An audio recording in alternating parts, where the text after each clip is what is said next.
Lundi 18 septembre 2017, ici Éric Latour et bienvenue à Saint-Jean-sur-Richelieu. À l'occasion de ce conseil, qui fut d'ailleurs d'une très courte durée, 20h40, tout était terminé, mais parmi quelques sujets quand même qui ont retenu l'attention, c'est l'ex-députée du comté de Saint-Jean, qui fut également dans le passé candidate à la mairie de Saint-Jean-sur-Richelieu, Lucille Mété, qui s'est présentée au micro pour défendre un citoyen qu'elle connaît bien et demander aussi une mesure d'exception.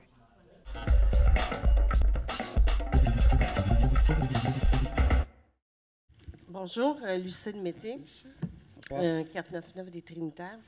Je voulais avoir votre avis, en fait, à tous les conseillers. Vous savez, j'étais venue ici avec un citoyen, M. Deneau, qui est menacé par le service d'urbanisme d'amende sérieuse à cause qu'il a rénové sa maison en acrylique, alors qu'un règlement impose la brique en façade. Vous vous souvenez sans doute de ce dossier-là.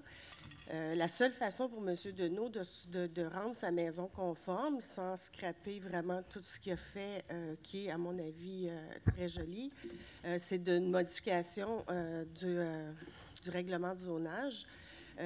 Et pour faire ça, comme vous le savez, c'est 2 500 $, ce qui n'est pas donné, qui n'est pas tellement accessible à tous les citoyens. J'avais fait une demande d'exonération des frais pour que M. Deneau puisse faire cette demande-là. Et j'ai reçu un avis du directeur adjoint de la Ville qui disait que les élus avaient refusé l'exonération des frais. M. Deneau, d'ici vendredi prochain, devra sans doute assumer des frais importants, des amendes. Comme je vous avais mentionné, c'est des problèmes de santé, des chirurgies qui ont fait qu'il n'a pas demandé le permis, puis que les travaux ont été faits par le contracteur. Je voulais vous dire que sa solution, à lui, pour l'instant, c'est de faire sabler sa maison une partie, parce que dessous l'acrylique, il y a de la brique. Et le service d'urbanisme a dit que s'il scrapait, s'il détruisait une partie de l'acrylique pour voir la brique, sa maison serait conforme. Alors, c'est une solution qui empêcherait d'avoir des amendes, mais vous conviendrez avec moi que la solution n'est pas tellement esthétique et au profit de M. Deneau. Alors moi, je voudrais savoir un peu, c'est un cas d'exception. Ça fait 5 ans ce dossier-là traîne ici à la Ville. Je vous avais déjà interpellé pour percevoir des frais de mutation dans un dossier de don de terrain. Et M. Berthelot m'avait répondu que le délai de prescription était écoulé, que c'était 3 ans. Dans ce dossier-là, ça fait 5 ans. C'est un cas de compassion. Et on arrive à nuire un citoyen de la sorte. Donc, j'aimerais vous entendre là-dessus s'il n'y aura pas une façon d'aider ce citoyen-là à ne pas scraper sa maison qu'il a rénovée avec vous. Les gens du CCU, parce que là, ça relève de... Moi, je vais mentionner un point, madame, monsieur, oui. le maire. Moi, je suis entièrement d'accord avec sa demande de dérogation. Je la connais, la maison. C'est un dossier que je suis depuis 2013. J'ai déjà demandé mon avis au conseiller. Donc, moi, tant qu'à moi, sa maison est conforme, pas parce qu'il n'y a pas 50 % de briques dans la façade qui doit faire des rénovations, etc. Ça, c'est mon avis. Je vous la donne. Merci. J'ai juste une petite question, Mme Mété. Si je me rappelle bien du dossier, ça avait été fait. Il n'y a pas eu de permis. Hein? Non, c'est ça. Fait qu'on ne peut pas accorder. C'est ça, je commence à me rappeler du dossier, là. Ça a été fait, pas de permis. Donc, ce qui veut dire que pour nous, pour rendre la résidence conforme, on ne peut pas accorder de dérogation mineure. Exact. Fait qu'il faut absolument aller en MRU, en modification de règlement d'urbanisme. Oui. On n'a comme pas le choix. Et moi, j'ai essayé pour lui de trouver une solution parce que, tu sais, il relève d'un cancer à cette époque-là, 3 chirurgies qui ont suivi dans la même année. Et honnêtement, là, il y a plus de mal à se remettre de la décision de la Ville que de toute les chirurgies et son cancer. Alors, ça n'aide pas du tout. Et moi, pourquoi je vous ai interpellé? D'abord, j'ai questionné la pertinence de charger 2 500 $ pour des frais énormes qui limitent... C'est les publications, surtout dans les journaux. Mais Mme Marcoux, quand vous publiez pour les faire mettre les règlements, c'est l'ensemble des citoyens qui paient. Pourquoi ce ne serait pas la même chose pour ça? Mais en tout cas, dans ce cas-là spécifique, vous avez voté majoritairement contre. Moi, j'aurais aimé savoir qui... Je ne veux pas savoir qui a voté contre, mais j'aimerais savoir qui a voté pour.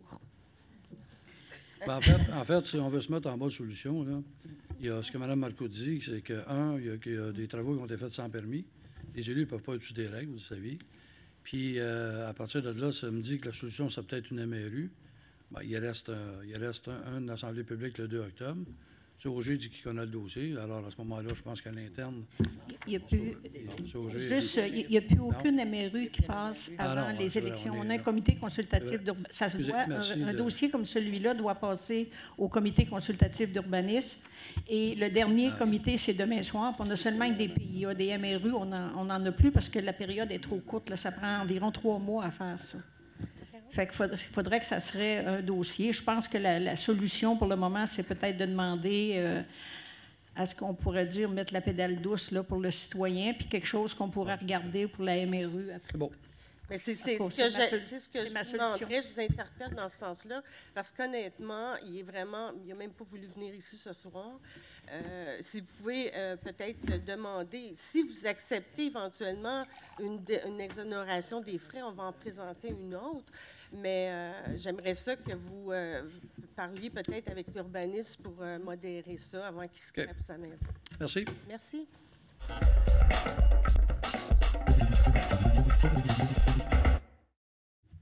Claude Bachand, 439 Casavant. Bonsoir. Bonsoir. Je vous ai parlé il y a quelques semaines d'un sondage de Money Sense où on plaçait la ville de Saint-Jean 53e au Québec et puis 256e au Canada. Puis là, la semaine passée, le Journal de Montréal a sorti une étude concernant justement le revenu médian des ménages au Québec. Et ça a été une désagréable surprise pour moi de voir que on est les 10e avant-derniers pour un aspect, un district de Saint-Jean. Pour ne pas le nommer, c'est Normandie S. H3. Parce qu'ils ont fait l'étude, je vais vous expliquer la méthodologie. C'est Statistique Canada qui l'a conduit avec l'aide de Poste Canada par code postal. Et donc, il liste de 1 jusqu'à 500, je crois, les principales places au Québec. Puis, à Saint-Jean, on a eu le 10e avant-dernier rang dans le cas de Normandie-S. Alors donc, c'est une tendance, puis je voulais vous faire dire la dernière fois que je pense que c'est une responsabilité peut-être des dernières administrations de Saint-Jean, dont la vôtre. Et ça fait presque 30 ans que je trouve qu'il ne se passe pas grand-chose. Et là, on a encore une preuve avec un sondage que, justement, on n'est pas dans la bonne direction. Alors, j'aimerais ça vous entendre là-dessus. J'ai noté ici, à titre d'exemple, la pire place au Québec actuellement, ça va vous surprendre, c'est le centre-ville de Montréal, puis le secteur Concordia, puis le secteur McGill. Alors, on descend comme ça jusqu'à la 10e, et c'est le secteur Normandie, qui est dans le J3. C'est comme ça qu'ils ont fait leur étude. Alors donc, je veux vous dire que je pense qu'il faut aider ce district-là. Premièrement, puis le Carrefour Dignité, j'étais avec un de mes collègues ici, on est allé dîner là la semaine passée, puis ils nous ont confirmé des chiffres catastrophiques pour ce district-là. Alors donc, est-ce que c'est possible pour vous de dire, bien, vous avez peut-être raison, M. Bachand, peut-être qu'il faudrait voir les choses autrement, puis faire en sorte qu'on corrige la direction dans laquelle on va. Je pense même qu'il faudrait la changer complètement.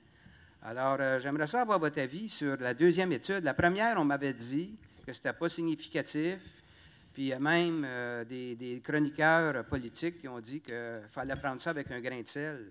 Mais on n'a pas prendre ça avec un grain de sel, ça commence, c'est le deuxième gros grain de sel, là. Fait que j'aimerais ça que vous me disiez, est-ce que c'est dans vos projets de changer la direction de la ville pour faire en sorte qu'on puisse se classer comme du monde dans les répertoires au Québec, que ce soit avec Money Sense ou avec un autre.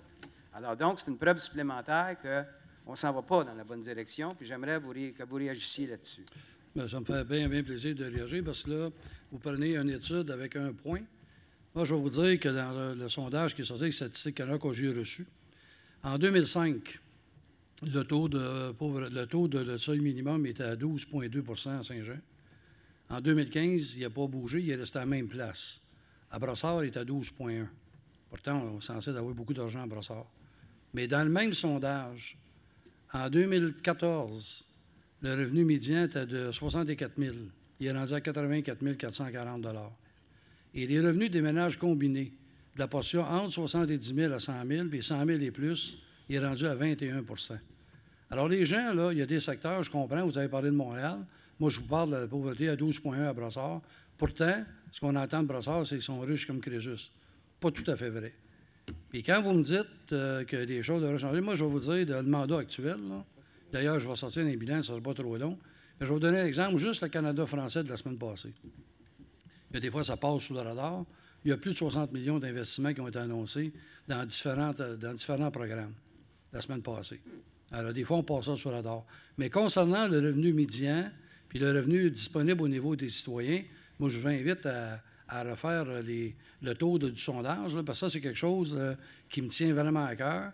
Et c'est de 12,1 à aller sur une période de 10 ans. J'aurais bien mieux le voir à 7 ou à 8 là, bien d'accord avec vous. Mais quand il dit toujours qu'on se compare, et quand j'ai vu Brossard à 12,1, on était à 12,2, c'est pas une glorification. Ce qui m'a réjoui, par contre, c'est de partir de 64 à 84, ça commence à faire un saut intéressant. Puis la création d'emplois, ça va dans la lignée. L'année passée, il y a eu 616 emplois industriels de créés. On est revenu au summum de 2008 avec les chiffres.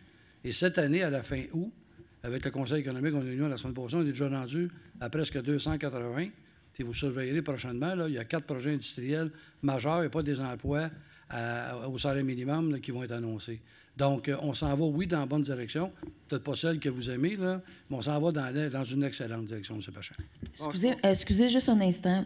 C'est moi, c'est clair. C'est mon secteur, le Normandie. Il ne faut pas oublier qu'il y a beaucoup de personnes âgées dans ce secteur-là. Vous avez 2 gros HLM sur la rue Berthier aussi. On ne peut pas déménager les HLM. Ils vont toujours faire baisser le revenu moyen, là. Puis les personnes âgées, on s'entend aussi que ce n'est pas les personnes nécessairement qui sont à côté de l'hôpital qui ont beaucoup de sous. Mais là, avec le réseau sélection qu'on a autorisé sur la berge, je pense que le revenu va peut-être, les gens vont s'en venir avec un peu plus de revenus. Ça va augmenter un petit peu le revenu médian de ce secteur. OK, bien, je conclurai en disant qu'effectivement, quand on se regarde dans le miroir, des fois, on peut se désoler, mais quand on se compare, on se console. Je console. Ouais. Mais c'est pas, le tableau est pas si noir que ça. Non. Alors, merci, mais par contre, j'ai regardé ailleurs, hein, puis Sorel, Saint-Hyacinthe, j'ai fait tout plus que nous autres. J'ai le tableau à travers ça, mais il faut aller aussi avec la moyenne et selon le bassin de population également. C'est sûr que je fais un ratio, je suis à 50 000 ou à 30 000 par 96 000. Le pourcentage va varier. Mais la bonne nouvelle, parce qu'il y en a une bonne nouvelle là-dedans, c'est que, oui, j'ai aimé ça qu'ils sont en bas, mais au moins, il n'a pas grimpé sur une période de 10 ans. Ça, c'est quand même pas si mal. La population vieillit, Mme Charbonneau n'a pas tort là-dedans. Mais regardez les investissements qui sont faits, puis je vous invite, là, faites de la rétroaction. Vous allez voir qu'il y a de la création d'emplois, de l'économie, des industries qui sont venues s'installer, et là, les projets commerciaux. Puis, là, 2 semaines, on disait que la revente des maisons était de 24 en hausse, c'est du jamais vu. Alors, on fait quand même des bonnes choses, M. Pachan. Merci.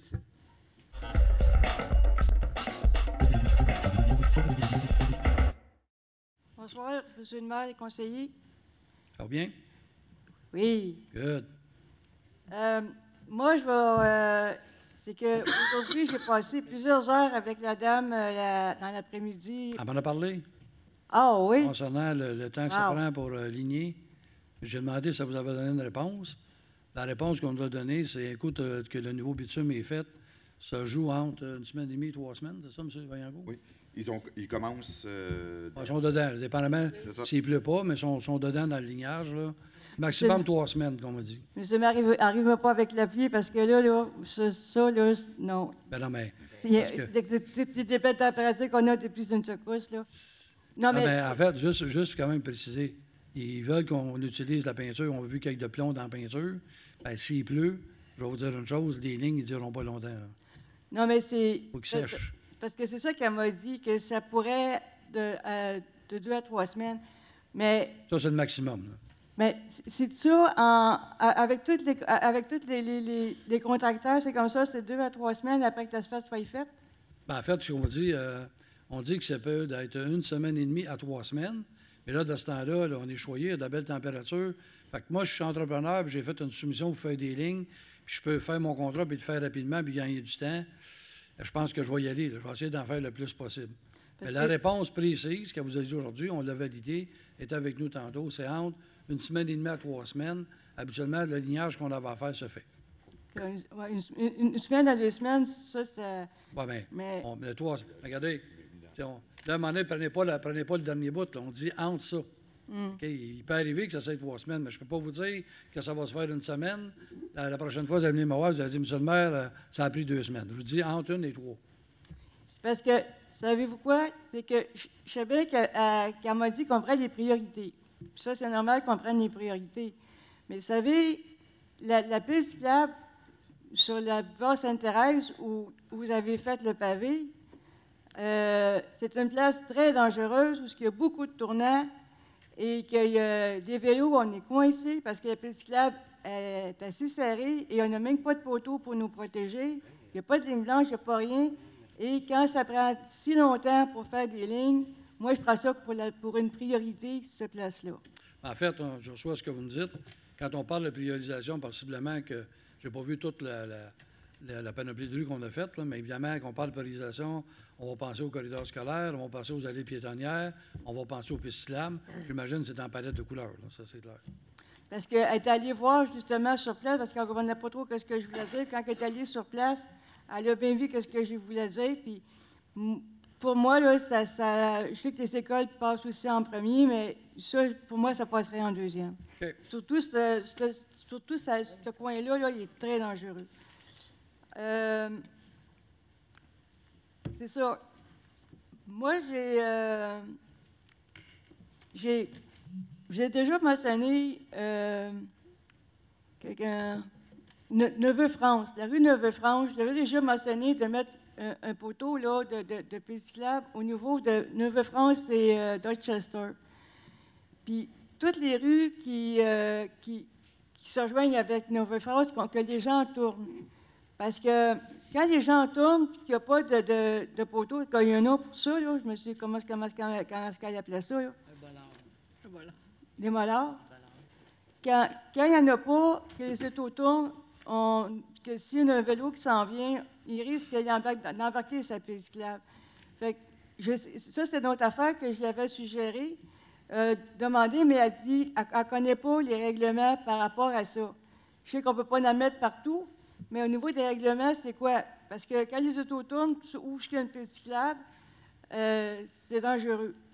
C'est comme je lui ai mentionné, la rue Baillargeon, à boulevard Sainte-Thérèse, quand les gens descendent la rue, où il y a le parc, là, sur le coin, en haut, il y a un parc là, avec une toilette. Là.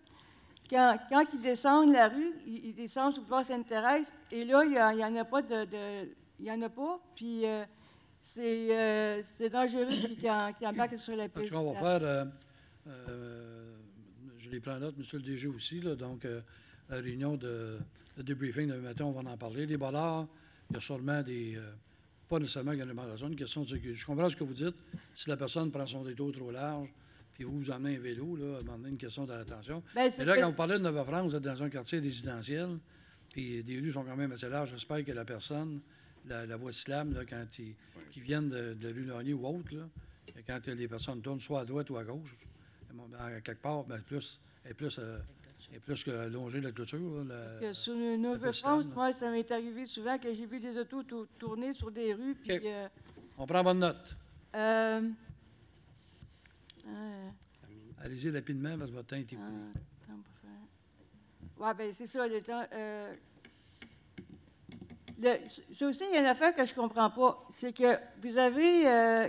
Quand ils ont mis les collants là, avant de faire l'asphalte, avant de faire des lignes blanches, là, c'est ceux qui font l'asphalte qui ont mis les collants blancs? Là, vous me posez une question. Je n'ai jamais fait de l'asphalte de ma vie. Je ne peux pas. C'est des patchs. Hein? C'est des patchs. Ah, les patchs, oui. Ben oui. C'est des patchs à l'aide du papier collant blanc, là, mais ils font ça maintenant. OK. Ça, c'est ceux qui ont fait de l'asphalte, qui ont comme ça? C'est un peu comme faire du support avant de faire des joints. Ça ressemble à ça.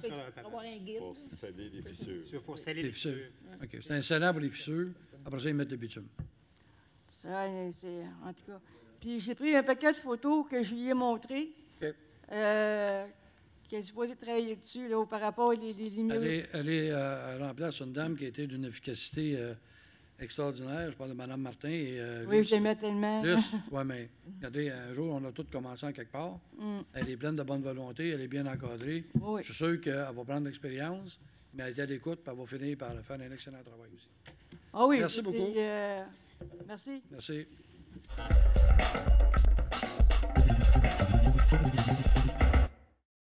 Bonsoir, Julie Sirois, 3 rue Carmen.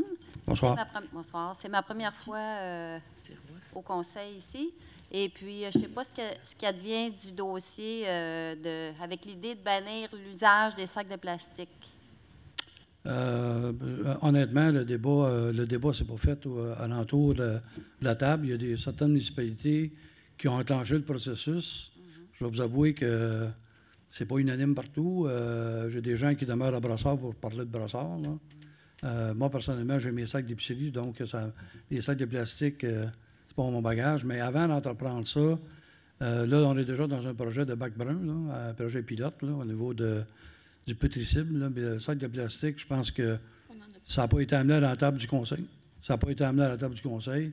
Je ne dis pas que ça ne viendra pas, mais dans le moment, on est à la fin de mandat, là, mais c'est probablement quelque chose qui reviendra. Là, mais dans le moment, le juste, c'est que ça n'a pas été discuté. Il n'y a pas un conseiller ou une conseillère là, qui a apporté pour la discussion sur les sacs de plastique. Ben, je ne vois pas pourquoi là, ça n'irait pas de l'avant ou que ça... Non, je ne vous dis pas que ça n'irait pas de l'avant. Je vous dis que dans le moment, là, dans le présent mandat, il n'y a aucune formation qui a emmené le débat des sacs de plastique à la table du conseil pour avoir une discussion sur ce sujet-là. Je ne vous dis pas que ça ne viendra pas. Là. Mme Marcoux a quelque chose? Oui, non, bien, M. Fecteau a tout à fait raison. On n'en a pas discuté ni à la MRC, ni ici autour de la table. Actuellement, pour nous, ils sont recyclés à compost. Ce qu'on demande aux gens, c'est de les mettre, d'en prendre un sac de plastique, puis d'en mettre plusieurs dedans, puis de faire un nœud, puis de le mettre dans le bac de recyclage. Comme ça, c'est recyclé. Je suis le dossier, par exemple, quand on va dans des colloques, il y a des pour, il y a des contre, il y a des municipalités qui l'ont fait, il y en a qui ne l'ont pas fait encore, mais on suit le dossier, puis je pense que c'est quelque chose qui va venir en 2018 là, aux décisions des membres du conseil. Parfait. Je reviens avec ça. Merci, madame. Merci.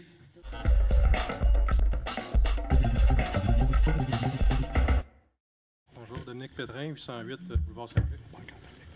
Je veux savoir, M. Fecteau, les taxes foncières générales, ils servaient à quoi? Pardon?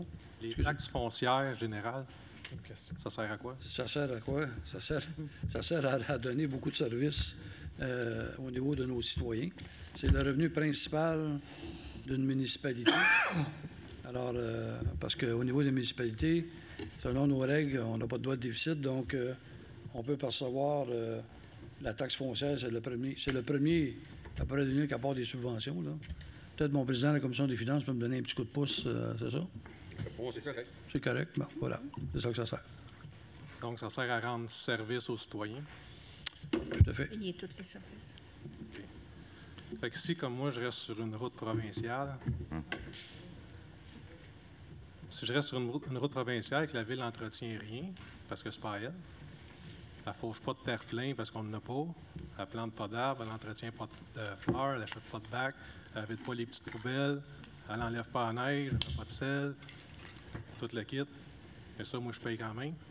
Vous avez des services des pompiers, des policiers, vous avez le service de loisirs, vous avez le service de la bibliothèque. Concrètement, en avant de chez nous, je peux même donner 1 kilomètre à la ronde. La ville, elle ne fait rien. Mais moi, je paye quand même. C'est une répartition, vous vivez dans une ville où il y a des répartitions sur l'ensemble du territoire. Et les règlements d'une ville sont établis par le ministère des Affaires municipales, lesquels une ville comme Saint-Jean doit les respecter. Alors, on ne peut pas diviser une tarte, on ne peut pas être à moitié enceinte. Quand il vient le temps d'avoir des projets, bien là, on ne fait plus partie de la ville. Parce qu'on est hors du périmètre urbain, là, on n'a plus le droit à rien. C'est pas tout à fait exact quand vous dites que vous n'avez plus le droit à rien, parce que les citoyens, même dans le périmètre urbain du secteur acadien, on doit des services aussi. Ils ont des pompiers, ils ont des polices, ils ont des loisirs, ils ont de la bibliothèque. Quand il y a des projets d'infrastructure, on n'a plus le droit à rien parce qu'on est en dehors du périmètre urbain, selon Mme Marcoux. Bien, en fait là, je ne veux pas débattre toute la soirée là-dessus. Là. On peut être d'accord, on paye des taxes. On peut être d'accord pour le montant qu'on paye. Puis je pense que ce que vous essayez de déterminer, vous êtes sur une route nationale, mais elle passe quand même dans une ville.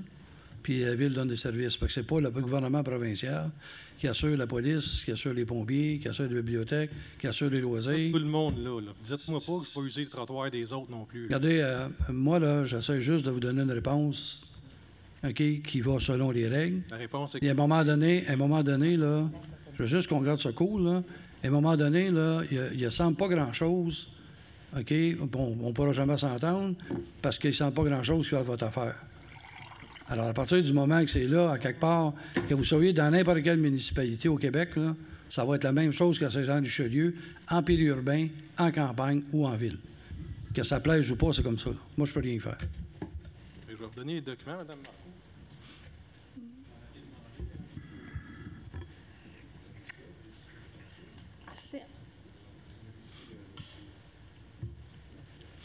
Merci.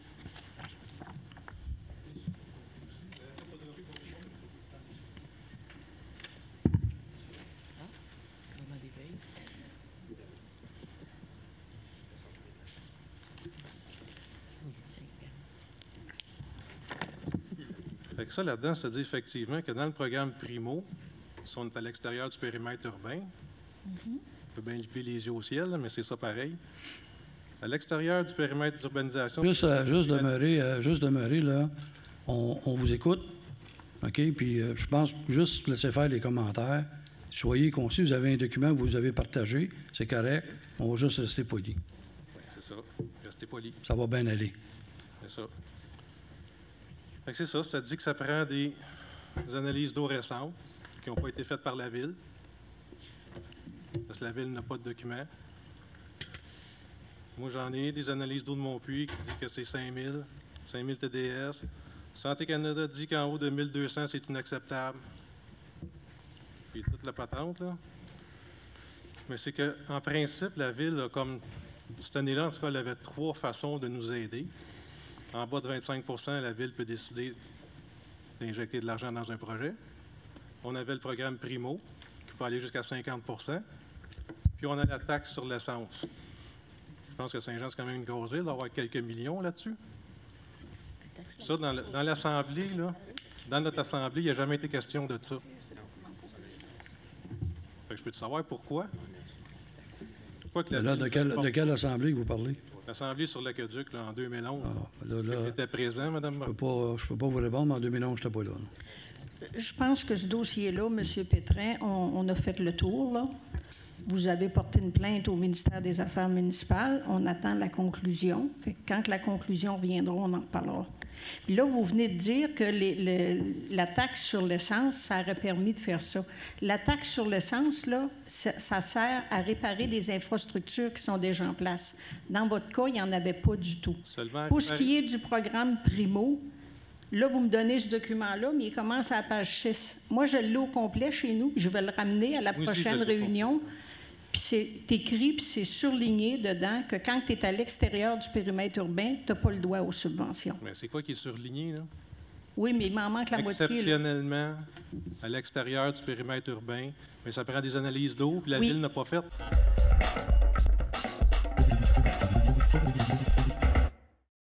Merci d'avoir été là. On se fixe rendez-vous la semaine prochaine alors que nous allons vous présenter de nouveaux extraits de la prochaine et surtout la dernière édition de ce Conseil de ville parce que le mandat se termine. Ça sera donc la dernière assemblée du Conseil le lundi 2 octobre 2017. Et puis nous, 2 jours plus tard et la semaine suivante, on vous présentera bien sûr des extraits. Et par la suite, l'émission fera relâche durant la campagne électorale. Entre-temps, si vous désirez nous joindre, faites-le par courriel à Éric Latour en un mot à commercial.tvhr9.com.